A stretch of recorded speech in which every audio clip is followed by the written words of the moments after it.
Hi friends, எப்படி இருக்கீங்க? எல்லோரும் நல்லா இருக்கீங்களா? இப்போ நான் என்ன சொல்லணும்னு நினைக்கிறேன் அப்படின்னா, தேவைப்படும் போது மட்டும் யூஸ் பண்ணுவாங்கள்ல அவங்கள பற்றி. நம்ம எவ்வளவோ நம்ம உண்மையான பாசங்கள் வச்சாலும் அவங்களுக்கோட நோக்கம் தேவைக்காக மட்டும் பழகிறதா இருக்கும். சரியா? இப்போ நம்ம உண்மையாக சில பேர்கிட்ட பழகுவோம். சரியா? உண்மையாக எந்த இதுவும் இல்லாமல் பழகிட்டுருப்போம். ஆனால் அவங்க நினைப்பெல்லாம் என்னென்னா தேவைப்படும் போது மட்டும்தான். சரியா? அந்த தேவைகள் முடிஞ்சு தான் டக்குன்னு கலத்தி விட்டு போயிட்டே இருப்பாங்க. இதுதான் சில உறவுகள் செய்கிற காரியங்கள்.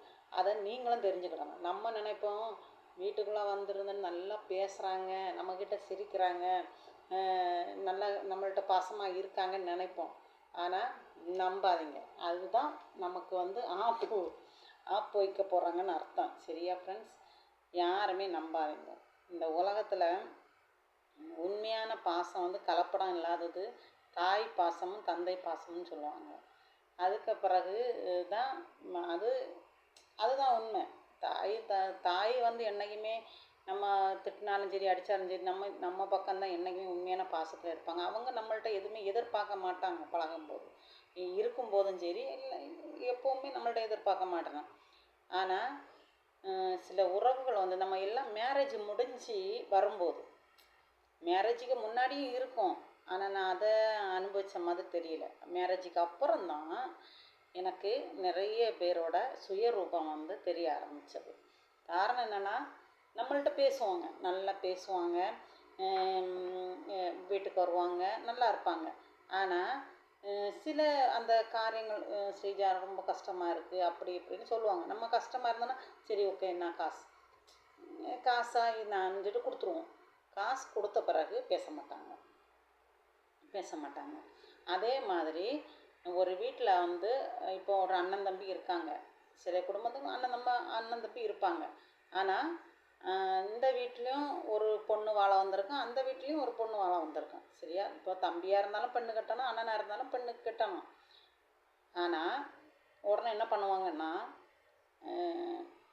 நம்ம கொஞ்சம் உஷாராகி எல்லா பிரச்சனையும் நமக்கு இப்படி இருக்காங்க அப்படின்னு தெரிஞ்சு நம்ம கொஞ்சம் அம்மன்னு இருந்தோன்னா நம்மளை சுத்தமாக கண்டுக்க மாட்டாங்க. நம்மளை அப்படியே ஒதுக்கிடுவாங்க. ஒதுக்கிட்டு அதுக்கு பிறகு அவங்கக்கிட்ட இதே டைலாக்களை சொல்லி பணத்தை பிடுங்கிறது. சரியா? பணத்தை பிடுங்கிட்டு அங்கே போகிறது, அங்கே வர்றது, நம்ம பக்கத்தில் இருந்தாலுமே நம்மளை கண்டுக்க மாட்டாங்க. இதுதான். அதே மாதிரி ஃபோன் பண்ணுவோம், ஃபோன் பண்ணி பேசுவோம், ஆனால் ஃபோன் அடிச்சுட்டே இருக்கும், அவங்கக்கிட்ட இருந்து அடிக்கும், ஆனால் எடுக்க மாட்டாங்க. அவங்களுக்கு ஏதாவது ஒரு தேவைன்னா நம்ம எடுக்கலைன்னா, ஏன் நீ ஃபோன் எடுக்கலை, நீ தானே எடுக்கலை, அப்படி இப்படிம்பாங்க. அதே போல் ஒன்றே ஒன்று தான் மக்களை சொல்லுவேன். சொந்தங்களில் துரோகங்கள் நம்மளை நம்பிக்கையை வச்சு நம்மளை ரொம்ப காயப்படுத்துவாங்க. நல்ல பாசமாக இருக்கிற மாதிரி அந்த பாசத்தை தான் அந்த பாசங்கிறத அழகாக யூஸ் பண்ணிட்டு போயிடுவாங்க. உண்மையாக நான் நிறைய பாசத்தினால ஏமாந்ததுன்னு இல்லை, நிறைய ஏமாந்துருக்கேன். என்னால் அதை சொல்ல முடியாது. சில விஷயம் அவ்வளோ ஏமாந்துருக்கேன்.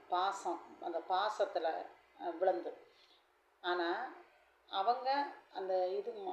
அவங்க காரியங்கள் முடியாத வரைக்கும் இருப்பாங்க, அதுக்கப்புறம் போயிடுவாங்க, அவ்வளோதான். இப்படி தான் சில சொந்த பந்தங்கள் இருக்குது. இதெல்லாம் நான் கண்ணால் நான் அனுபவிச்சுக்கிட்டு இருக்கேன். மனசார ரொம்ப அனுபவிச்சுக்கிட்டு தான் இந்த இடத்துல உட்காந்துருக்கேன். இப்போவும் அனுபவிச்சுட்டு தான் இருக்கேன். சரியா? சொந்த பந்தங்கிறது நமக்கு கஷ்டப்படும் போது யாருமே இருக்க மாட்டாங்க.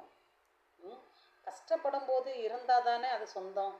கஷ்டப்படாமல் நல்லா இருக்கும்போது இருந்து என்ன சொந்தம்? இன்னும் ஒன்று என்னென்னா, மதியாத இடத்துக்கு காலை வைக்கக்கூடாது. அதுதான் மக்களை உண்மை.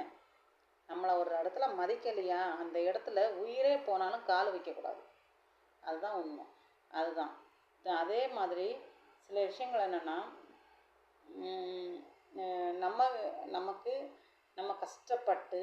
நம்ம கஷ்டப்பட்டு நான்லாம் வரும்போது வீடு கூட எல்லாம் அடமானம்னா வீடை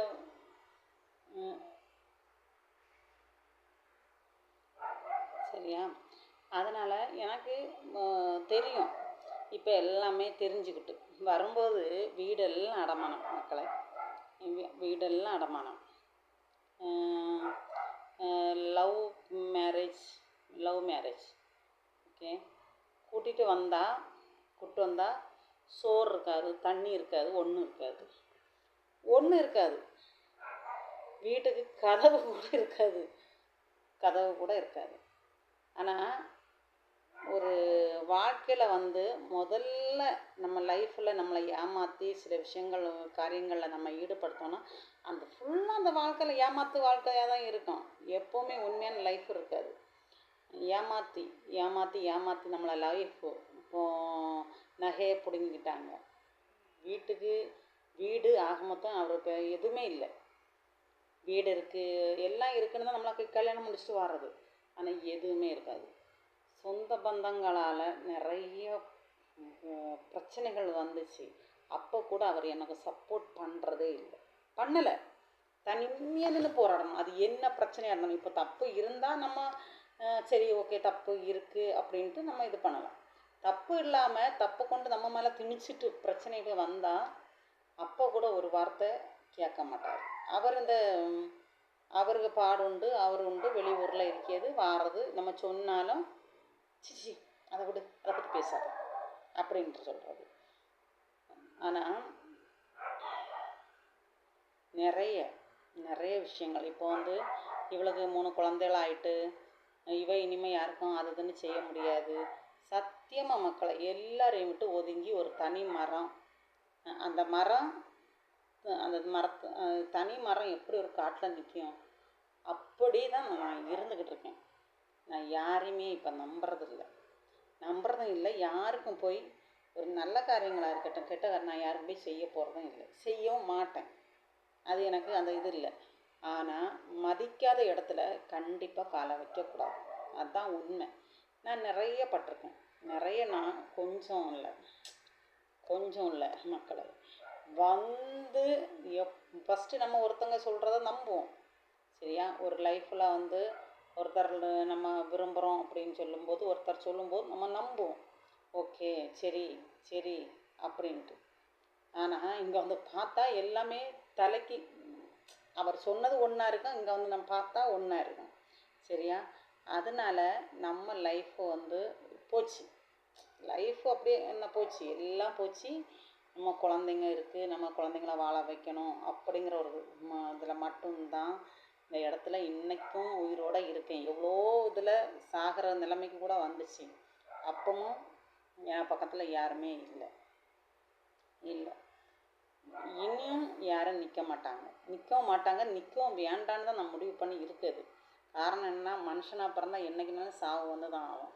அதை நம்ம எப்போனாலும் சாகலாம். அதுக்காக இந்த பாசங்கிற பேரில் எல்லாரும் ஏமாத்துறாங்க. பாசம், நீ இல்லைன்னா நான் இல்லை, நான் இல்லைன்னா நீ இல்லை அப்படிங்கிற ஒரு தைரியத்தை நம்மள்ட்ட நல்லா பழகுவாங்க. பழகுனா அந்த பாசத்தை நமக்கு காமிச்சதும் சரி. அது பெண்கள் தான் ரொம்ப உண்மையில் ரொம்ப மோசம். ஆனால் நல்லவங்களாம் இருக்காங்க, நான் இல்லைன்னு சொல்லலை. என் குடும்பத்தில் சொல்கிறேன். சரியா? நான் வெளியில் யாரையும் சொல்லலை, என் குடும்பத்தில் தான் சொல்கிறேன். எனக்கு குடும்பமே கிடையாது. பொறுத்த வரைக்கும் எனக்கு 3 குழந்தைங்க மட்டும்தான் என்னோட குடும்பம். என் லைஃப்பை 3 குழந்தைங்க மட்டும்தான். அவங்கள நல்ல முறையில் வளர்க்கணும். குழந்தைங்கள யாருக்கிட்டேயும் விடக்கூடாது, யார்கிட்டையும் கையாந்த விட்டுறக்கூடாது. அந்த ஒன்று மட்டும்தான் என் மைண்டில் இருந்துக்கிட்டே இருக்குது. நம்மளை ஒரு இடத்துல மதிக்கலைன்னா அந்த இடத்துக்கும் போகவும் கூடாது. இது 2வது. 3வது இனிமேல் பண விஷயமா இருந்தாலும் சரி, நம்ம எப்படி நம்ம யாருக்கும் 10 ரூபா கொடுக்கக்கூடாது. இதுதான் என்னோட குறிக்கோள். ஆனால் யாரையுமே ஒரு பெண்ணு ஒரு குடும்பத்துக்குள்ளே வாழ வந்தால் தயவு செய்து ஒரு மேரேஜ் விஷயத்தில் உண்மையை சொல்லிட்டு போனால் தப்பே கிடையாது. இது வீடு இருக்குது, அது இருக்குது, இது இருக்குது, எல்லாம் இருக்குன்னு கல்யாணத்தை முடிச்சுட்டு போயிட்டு அங்கே பார்த்தா ஒரு மண்ணுமே இருக்காது. அதை ஏன் போய் சொல்லணும்? உண்மையை சொன்னா என்ன? பொய் வாயெடுத்தா பொய். அதனால் மக்களை யாரையுமே நம்பாதீங்க. செகண்ட் யாரும் உண்மையாக இருக்க மாட்டாங்க. இப்போ சொந்த பந்தம் வந்து நம்மள்ட்ட பாசமாக இருக்காங்கன்னாலே ஒரு காரியம் நம்ம யோசிக்கணும். பணம், ஓகேவா? அடுத்து மதியாத இடத்துல மிதிக்காதீங்க. நம்ம காலே வைக்கப்படாது. அது உயிர் போனாலும் அந்த நமக்கிட்ட இருக்கணும், அந்த இது வைராக்கியம் இருக்கணும். அதுதான் உண்மை. அதனால் அந்த இதில் நான் கரெக்டாக இருக்கேன். உண்மையில் மக்களை நிறைய பட்டுட்டேன். இனி உள்ள லைஃப்பில் அப்படியே போகணும், நீட்டாக நிம்மதியாக போகணும். ஆனால் பக்கத்தில் இருக்க சுடுகாடு நம்மளாம் இருக்க விடுமான்னு தெரியாது. ஆனாலும் போகணும் பார்ப்போம். போராடி வாழணும், சந்தோஷமாக வாழணும். நம்மளை பற்றி யாருக்கும் தெரியாது ஃப்ரெண்ட்ஸ். அது வந்து நம்ம உண்மையாக சொல்லட்டுமா ஃப்ரெண்ட்ஸ், இப்போவும் கூட நான் இதெல்லாம் பேசணும்னு நினைக்கிறேன். என் மனசில் இருக்கிறது அப்படியே நான் கொட்டிட்டு வரேன், அவ்வளோதான். இதுதான் நான். என் மனசுக்குள்ளே நான் யாரையுமே நான் கஷ்டப்படுத்தணும்னு நினைக்கவே மாட்டேன். ஆனால் என்ன கஷ்டப்படுத்துறதுக்கு அப்படி வருவாங்க. அது எப்படி வராங்கன்னு தான் தெரியல, வந்துடுவாங்க. இவ்வளோ இப்படி தான் பண்ணணும், இப்படி தான் பண்ணணும், அந்த வைராக்கியத்துலேயே அலைகிறாங்க. அப்படி இருக்கும்போ கவனமாக இருக்கணும். எல்லாம் சொந்த பந்தங்கள்கிட்டையும் கவனமாக இருங்க. பண விஷயத்தில் ஒதுங்கியே இருங்க, அவ்வளோதான் சொல்ல முடியும். நம்மளை மதிக்காத இடத்துல காலை வைக்கக்கூடாது, அதுதான் உண்மை. இதை மட்டும் நம்ம ஃபாலோ பண்ணணுங்களேன், குடும்பத்தில் நல்லா இருக்கும். நம்ம குடும்ப காரியங்களை வெளியில் சொல்லவே கூடாது. நம்ம வீட்டுக்குள்ளே என்ன நடக்கோ அதை வெளியில் சொல்லவே கூடாது, யார்கிட்டையும் சொல்லக்கூடாது. அதே அவங்களுக்கு ஒரு நக்கலாக தான் தெரியும், புரியுதா? அதனால் சொல்லக்கூடாது. இதை மட்டும் ஃபாலோ பண்ணணும், நம்ம எப்போவுமே நல்லா இருக்கும்.